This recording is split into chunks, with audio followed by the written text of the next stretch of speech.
Bienvenue à Jarville, on est le 29 août 2020 et aujourd'hui se clôture une semaine de formation, de débats, de conférences, d'ateliers pour relever le défi climatique. Vous venez avec moi?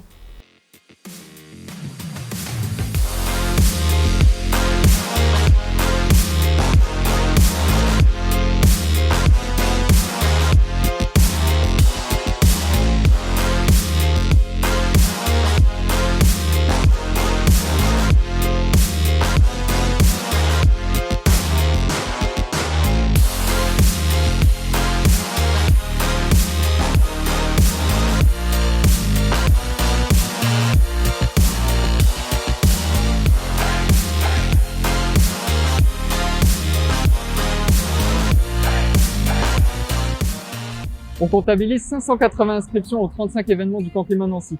Sous l'impulsion du plan B, c'est 21 structures qui proposent des interventions pour faire changer d'échelle les initiatives locales et faire de l'alternative d'aujourd'hui la norme de demain.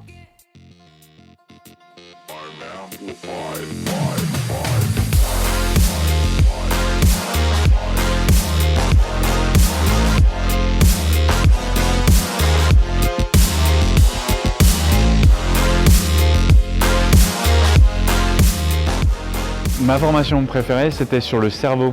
Et donc c'était mercredi que ça s'est passé avec Samuel. Et pourquoi j'ai apprécié cette formation? Parce qu'il mettait en lumière des choses qu'on fait instinctivement. On se met des protections pour éviter le changement, même si on sait pertinemment qu'il y a quelque chose qui se passe, le changement climatique est là. Et on va mettre des systèmes, on va dire des automatismes, des biais qu'on va mettre en place pour éviter de changer. Et ça, c'était super intéressant parce qu'on le voit, en fait. En écoutant les gens, en essayant de parler avec eux, en essayant de les convaincre, on voit ces défenses qui se mettent en place. Et comment on fait pour déjà les appréhender et après passer au tour. Oui, de mon côté, j'ai dispensé plusieurs formations. Au niveau des formations que j'ai données, j'ai trouvé qu'il y avait eu beaucoup d'échanges, des personnes que j'avais jamais vues, donc du coup qui s'impliquaient ou qui voulaient s'impliquer pour la première fois.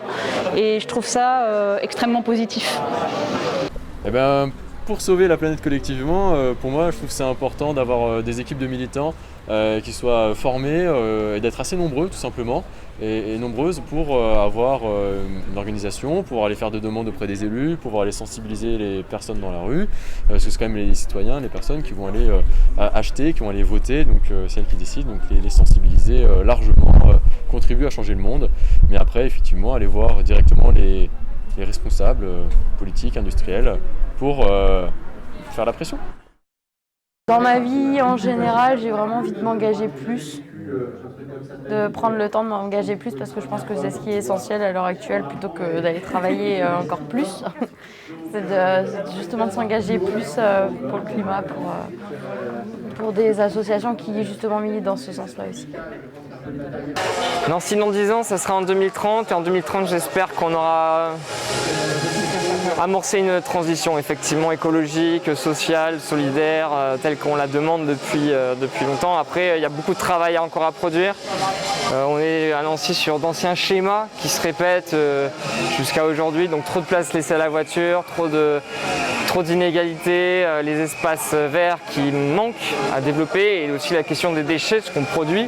Donc il faut quand même changer de mode de fonctionnement là-dessus. Et d'ici 10 ans, ça paraît bien court, mais on ne peut pas lâcher les bras et c'est possible.